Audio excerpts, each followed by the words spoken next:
Yes, Caitlin, we know the goal is always the championship, and you'd rather skip the personal glory talk. But let's be honest, somebody's got to toot your horn, so I'll do it for you. After a rookie campaign that felt more like a Marvel origin story, 62 records smashed, dragging a team from the bottom of the standings to the playoffs, and still managing to finish fourth in MVP voting, Caitlin Clark should have walked into 2025 as the clear MVP frontrunner. But the media? Oh no, they clung to their comfort blanket. A'ja Wilson. Same name, same narrative.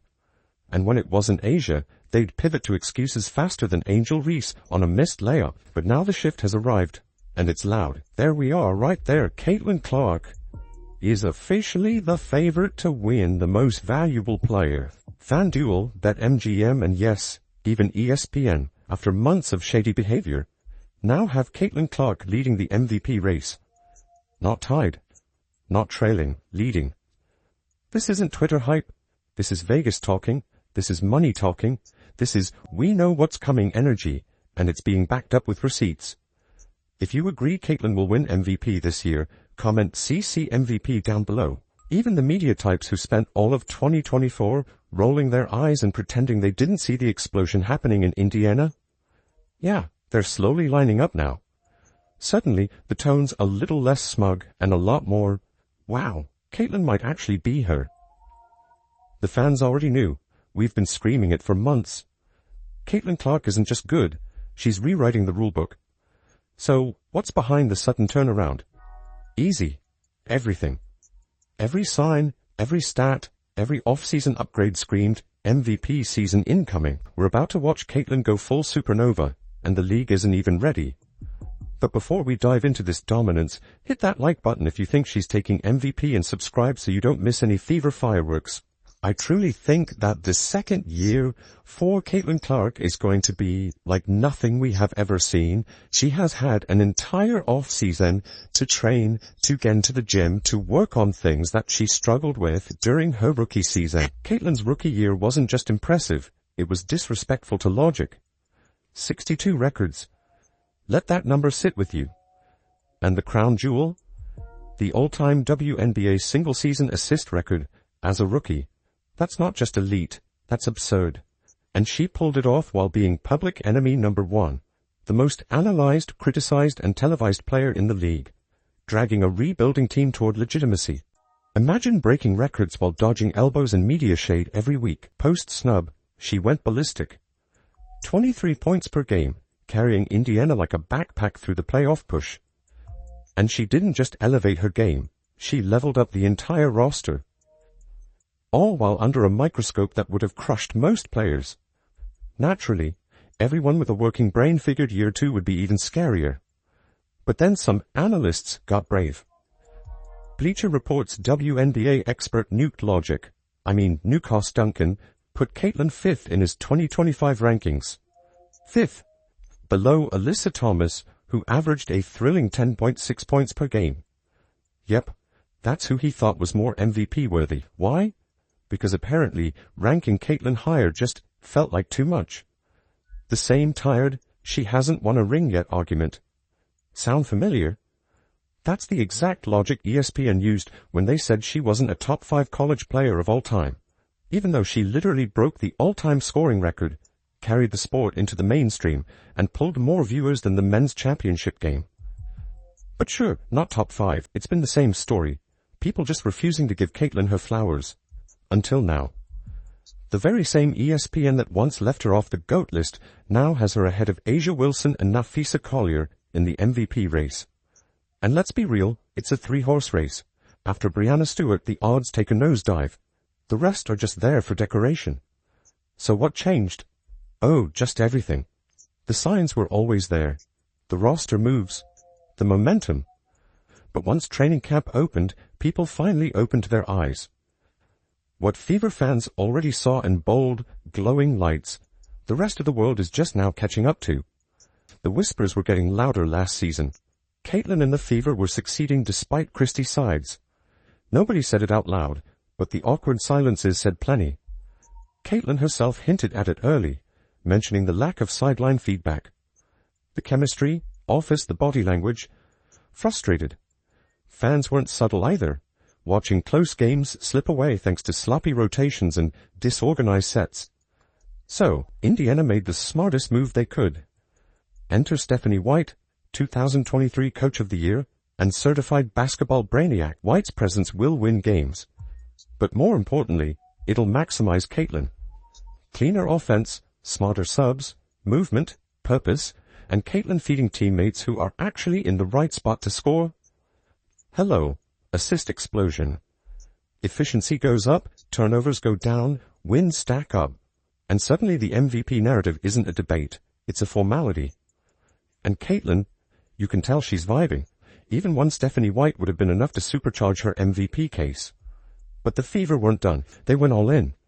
Indiana's front office basically watched the Avengers and said, yeah, let's do that. Natasha Howard and Sydney Colson, proven winners, championship DNA, players who know the grind and don't crumble when the lights get too bright. Then they added Brianna Turner, a walking defensive anchor, and Sophie Cunningham, a certified menace, the kind of player who's chirping in your ear while draining threes in your face. Every good team needs one, and Indiana got a gem. Oh my god, Sophie's a dog. She just is, she's a competitor. She's versatile, so she allows us to do different things, like she plays with such a toughness, and she's huge, and she's going to be for us all season long, but what she brings, from an energy standpoint, she raises the level of play of everybody around her as soon as she steps foot on the floor, hell, even on the sideline. I mean, her communication, everything, she's definitely an X factor. And the vibe queen herself, Dawanna Bonner. Let's just say Dawanna's already become the emotional GPS of the team. Players speak about her with reverence. She's not just respected, she's trusted. A two-time champ, she brings the steady hand this rocket ship needs. But it's not just about stacking resumes, it's about chemistry. And according to Seattle's Lexi Brown, who's seen it all, this team is locked in. The big personalities, gelling, the young ones, listening, the veterans, leading. Coach White, setting the standard. And you can feel the culture shift. From the sideline to the locker room, this team looks unified, dangerous, and hungry. And now that all the pieces are in place, Caitlin Clark is officially entering her MVP season. The unstoppable force crashing the WNBA's old guard party. And guess who's not thrilled? The usual suspects. Asia Wilson? Silent. But that silence is starting to sound like panic. Angel Reese, probably drafting a subtweet as we speak. You can almost hear the teeth grinding behind the fake smiles during pressers, because let's be honest, the veterans didn't think it would happen this fast. They thought Caitlin would need years. They thought she'd hit the rookie wall. Instead, she's the one hitting game winners, breaking records, flipping narratives, and stealing their endorsements while she's at it. And the WNBA, it's like they've finally woken up and giving Clark the attention she absolutely deserves, and more importantly, earned. Not with TikToks, but with absolute skill, poise, and class. The ratings are soaring. The seats are packed. The jerseys are flying off shelves. Caitlin Clark is putting the league on her back and marching it straight into prime time. And the players who once sneered at her are now watching her pass them on every leaderboard. Everybody knows we have so much talent, but at the same time, you gotta put that together. It's not gonna be like, alright, you have all these great players, you step out on the court. It's gonna work. It's gonna take a little bit of time to figure things out, figure out how everybody works with one another. So, GB's been tremendous, and obviously, not only as leader, she's a tremendous basketball player too, and she won championships. She knows what it is. So when she speaks, everybody listens. So I think that was a piece of the thing we were missing last year. It's like, we didn't really have that inside of our locker room. So, just really grateful for that. And, just the way she talks and she leads, for me as a second year point guard, I want to win for her. This is the end of her career. She deserved it. And that's just the crew supporting her. We haven't even started talking about the headline act, Caitlin Clark herself. And if you think she's just picking up where she left off last season, think again. This isn't the same player. She's evolved, leveled up, and there's a very good reason for it. For the first time in years, Caitlin actually got to rest. Real, honest rest. No marathon schedule flipping between college ball, draft nights, overseas whispers, or media circus after media circus. Instead, she had a stretch of downtime filled with golf, interviews, a lot of family time, but also a ton of quiet, focused training. And then the photos hit the internet. Yes, those photos. Let's just say Caitlin didn't show up to camp with a vacation tan. She showed up looking like she'd bench pressed the entire off-season. Absolutely jacked. But it's not just about biceps and beach muscle. The real flex here is what that transformation means for her on the hardwood. Because this isn't just about looking strong, it's about playing strong. Remember that cheap shot from Kennedy Carter? Yeah, the one that lit up the internet for all the wrong reasons. That moment didn't just spark outrage, it sparked evolution. In the month after, Caitlin reportedly added muscle, sure.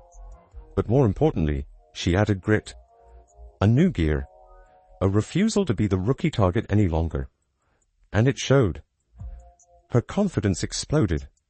Her game took on a physical edge that wasn't there before. It was like watching someone go Super Saiyan in real time. Now fast forward to training camp, and it's obvious. She's not just back in the gym, she lives there. Her teammates can't stop talking about it. Her strength, her command, the way she's now controlling the tempo of games like a seasoned vet. It's not just the added power, it's the way she's using it to dictate everything on the court. So what's changed? In short, everything. Sure, the league's still physical. The bumps, elbows, and occasional dirty plays aren't going anywhere. But Caitlin Clark isn't the same player who got tossed around a year ago. She's stronger, smarter, sharper. She's finishing through contact. She's shrugging off defenders. She's making plays she couldn't make last season. Not because the skill wasn't there, but because now, her body lets her cash the checks her mind's been writing for years. And with that physical edge comes a psychological one. Confidence, swagger, control. And when you combine that with the new roster, elite coaching, and the calm maturity she's showing in every interview, you've got the recipe for something unstoppable. Which is why the same WNBA media that spent the last year eye-rolling and hedging are now starting to sing a very different tune. Caitlin Clark isn't just in the MVP race. She might already be leading it, and trust me, the dominoes will keep falling. As the Fever continue to show out in training camp, and then back it up when the regular season tips off, expect more of the media gatekeepers to start falling in line. All it's going to take is a few dominant wins out of the gate, a couple of viral highlights, and boom. Those same analysts who said she wasn't ready will suddenly be quoting her stats like gospel. I think for myself, just having a year under my belt and knowing what to expect and continue to have fun playing basketball in front of these great fans and, as long as we win, I'm going to be happy. Let's rewind to what Caitlin herself said the other day. That first presser clip, she said it all. As long as we win, I'm going to be happy. So just be the best leader I can be. Now, knowing that I have a year under my belt, I know what to expect. I'm the point guard, so people are going to be expecting a lot from me. I need to, be there for my teammates, be an extension of Steph on the court, and just be a great leader and have a lot of fun doing it. That right there, that's why she's different. She's chasing greatness. And ironically, that's exactly why she deserves the MVP.